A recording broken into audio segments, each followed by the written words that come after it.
Good morning, students. Welcome back to this data structure class.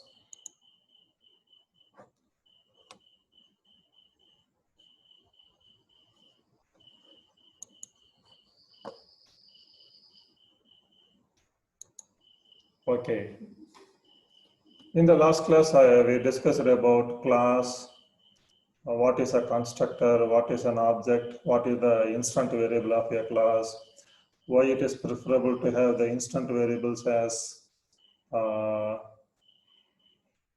private members, what are the advantages, and how to access member functions of a class using its objects, and what is the role of constructor, how to declare objects. Those things we have discussed in the last class. And also we discussed about the abstract data type stack. As I said in the last class, stack is a abstract data type in which the elements are processed in the last in, first out order. In your day-to-day life, you might encounter a stack like this: stack of books arranged in your table, stack of dresses arranged in your cupboard, stack of plates arranged in your dining table, like this. So in all these examples, you notice that you place an object above the existing object, not anywhere in the middle or in the bottom. Like that, you remove an object from that arrangement only from the top. So such an arrangement is called stack of objects. Such an item we are going to discuss now. This stack of objects can be implemented either using array or using pointer.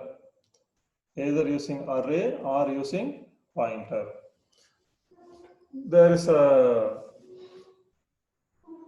benefit and disadvantages in both the things, both the ways of implementation. I told you already that we are going to use an array to implement the stack as well as pointers to implement the stack. If an array is used, there are chances that not all the array elements are used for storing the elements of stack. Whereas that is not the case with pointers. When pointer is used, only the just enough memory needed for keeping all the stack elements are used. Okay, that is the benefit of having a linked stack. If you are using a stack, implementing a stack using a pointer, it is called a linked stack. First, we start with stack using arrays.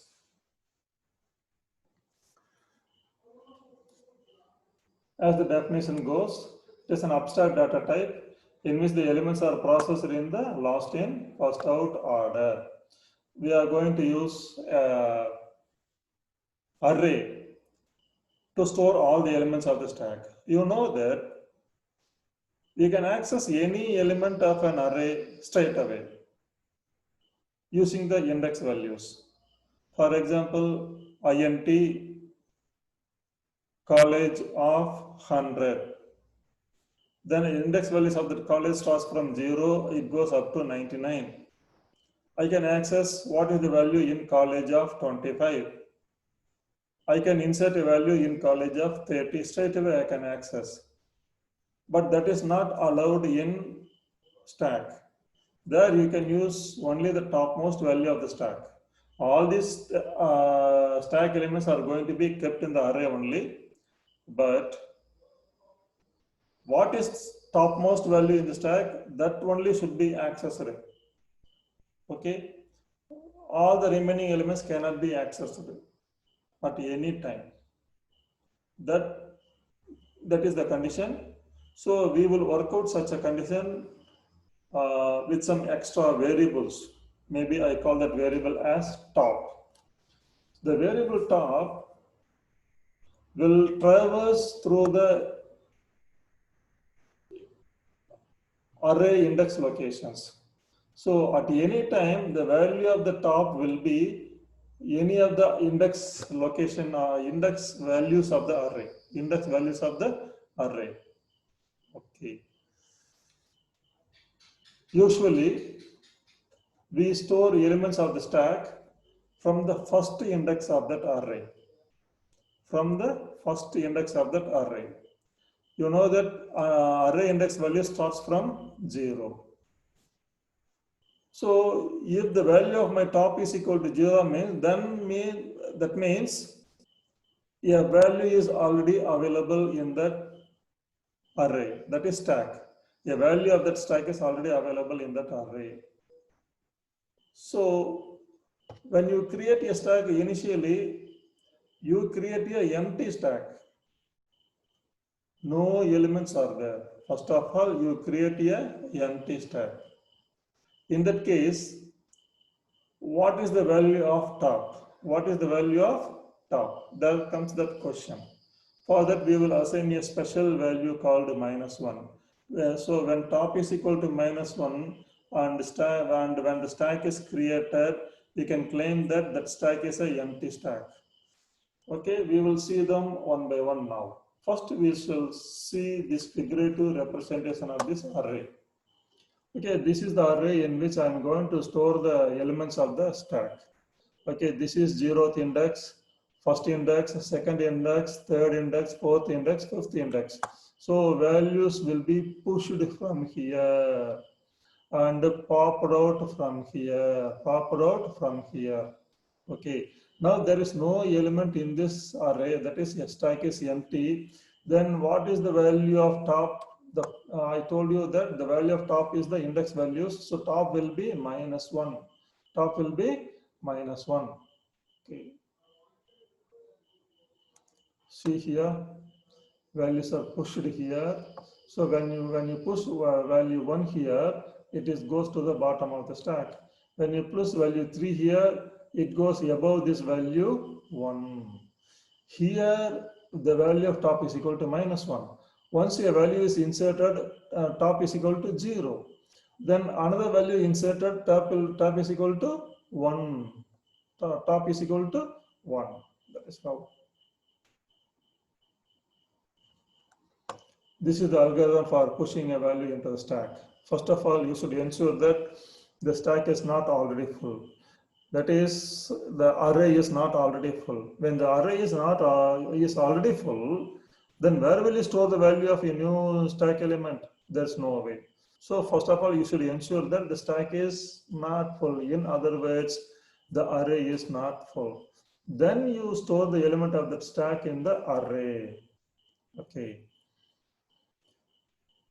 When you try to store an element into the array, that is into the stack, first of all, you should increment the value of top by 1.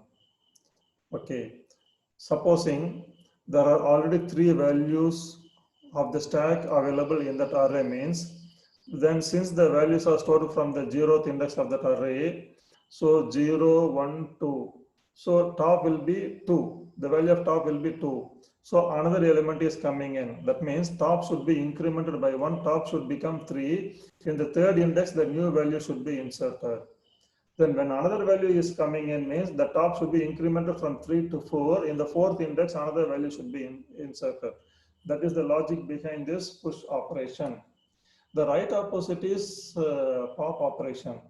What we do, first of all, we should ensure that the stack is not already empty. You cannot remove a value from your empty stack.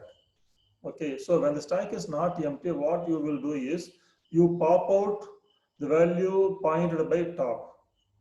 See, simply saying top is having some index location of that array. From that index location, you remove a value. After removing that value, you decrement the value of top by 1. Decrement the value of top by 1. The next element becomes the topmost element. That is how we will implement the pop operation. Now you see here the class for the stack implementation. The name of the class is stack. It has two parts. One is the declaration area and another is function declaration area. Here I have two instant variables, top and the array A of 10. So this array A will hold 9 values from the index location 0 up to 9. Okay, sorry, I'm sorry. This array A can hold 10 values of the stack, and those 10 values will be available from A of 0 up to A of 9. Okay, look at this one. What is this one? This is constructor, because the name of the class is stack. So the constructor name is stack. Does it has any return data type? No. And what does this stack do? The constructor do? It initializes the instant variable top by -1. The value -1 is given to top. What are the next variables? Push, pop is empty. So what I told you just now, when the top is equal to -1, you will create a empty stack. Okay, so this class, just by defining this class, you will not reserve any memory for this class. Only when the object is declared for this class, the memory for this class is created. And when the object is created, what happens? This constructor is automatically executed. When the object is created, the constructor is automatically executed. What do you do in the constructor? You initialize this top by -1. So an empty stack is created when the object is created, declared. When the object for this class is declared, an empty stack is created. Now we go for the push and pop implementation.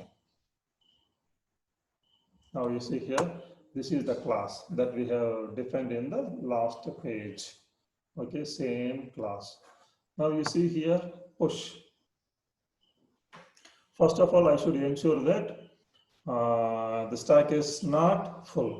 So when the value of top is equal to 10 or greater than, you can say that the stack is already full. That is, it's overflow, no place to enter new elements.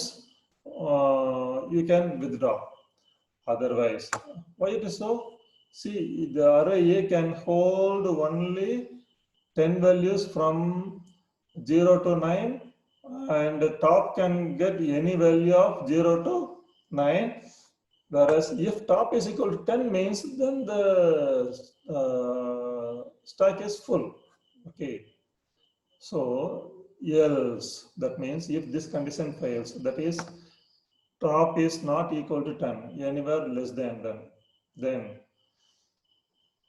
else what I do, what I said now, before inserting a value, first of all, the top should be incremented by 1. This is unary increment, unary pre-increment. So first of all, top is incremented by 1 and used. Currently, the value of top is equal to -1. So when it is incremented by 1, -1 plus 1, it becomes 0. So the value for this expression is 0. A of 0 is equal to x. That is, what you supply through this formal parameter x is given to A of top, A of 0. A new element is inserted. How do you insert the next value? For example, I want to insert 5, 10, 15, 20 as stack elements here. So when I call this push operation first, I will pass 5 through for this variable x. So initially top is equal to -1. So it is incremented -1 plus 1, 0, so A of 0 equal to 5. Then when this function is called again, 10 is supplied for this one, and now the value of top is equal to 0 only. So condition fails. So you are coming here. What do you do? So 0 plus 1, 1. A of 1 is equal to 10. Okay, next in the next calling you supply 15 for this X.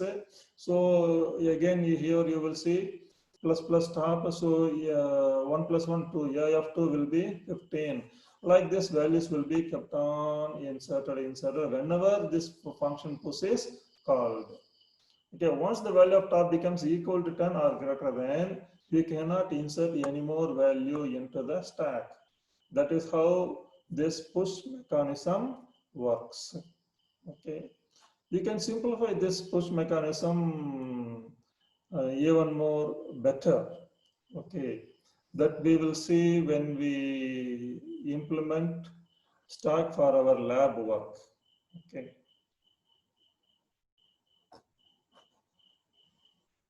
Next we see this pop. Same class is here. Okay.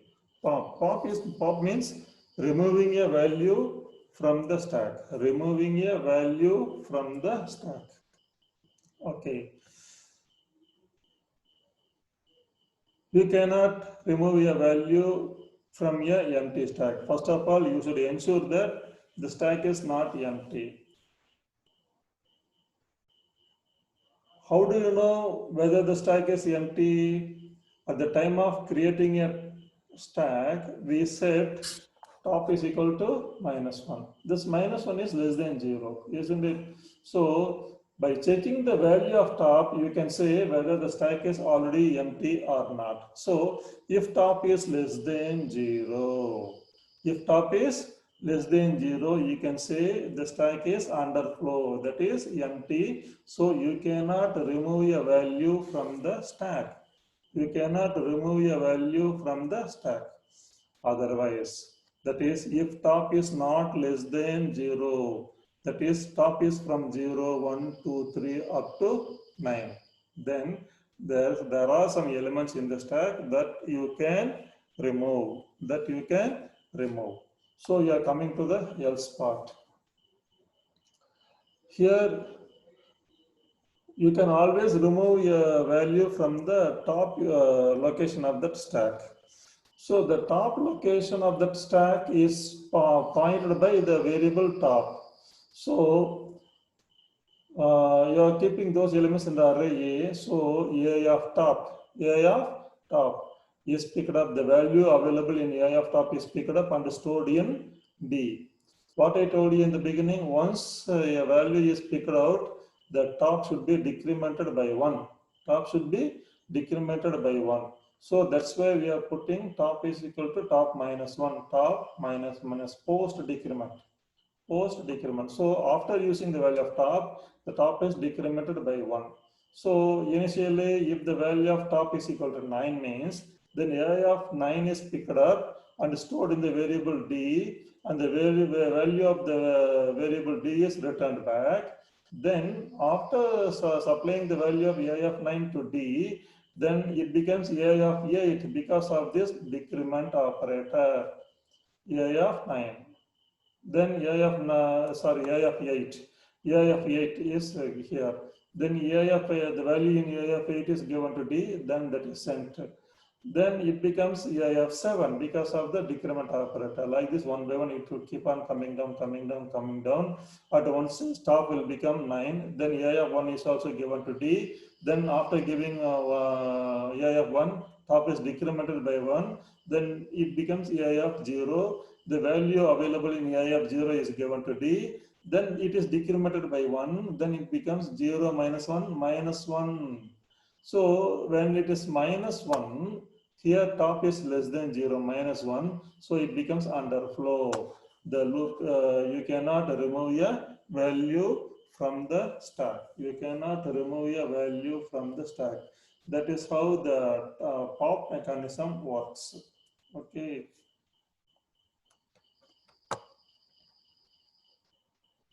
Then another operation is checking whether the stack is empty or not.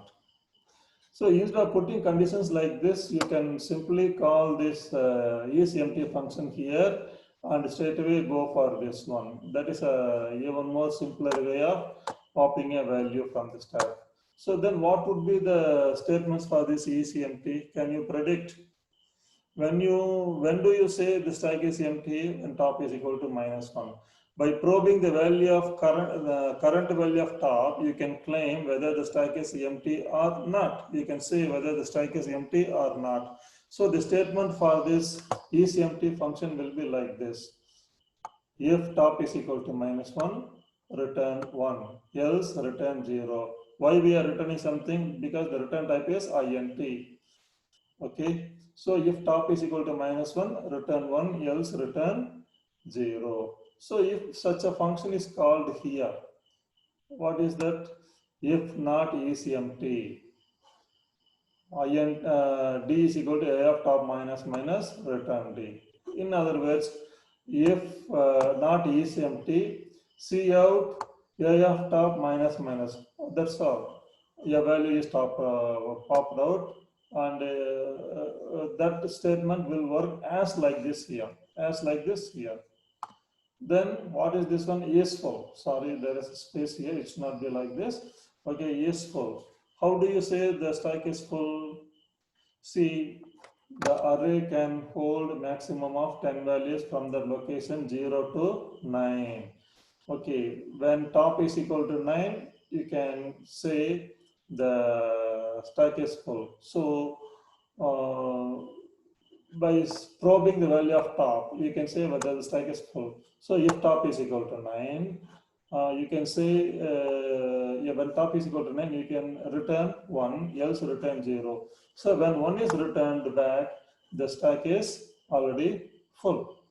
Whereas when 0 is returned back, the stack is not full. You can insert a value that you can include in your pushing. So it will simplify those things. Okay.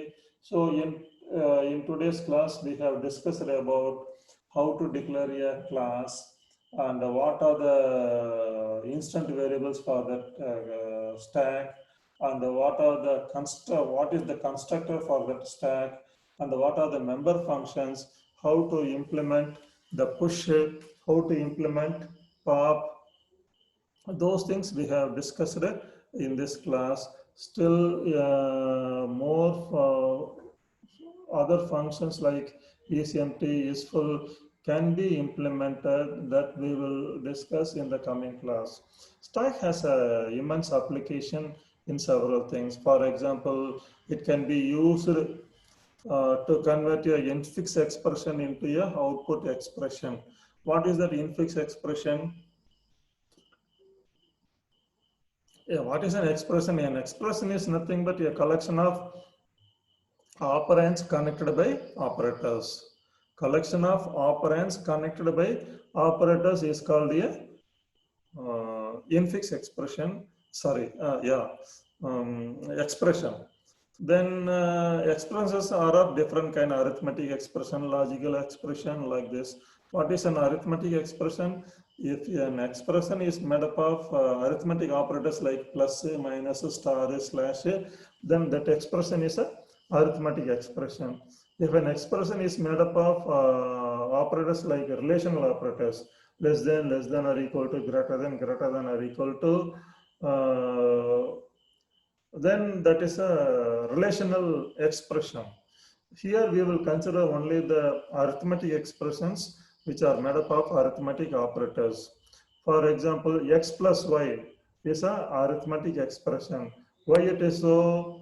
Arithmetic infix expression. Why it is so? The operands are x and y. These operands x and y are connected by the operator plus.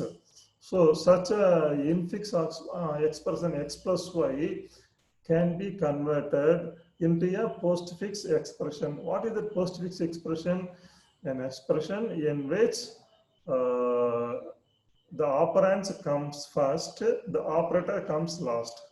Operands comes first and the operators comes last. Such a expression is called as a postfix expression. This stack is used to convert a given infix expression into a postfix expression.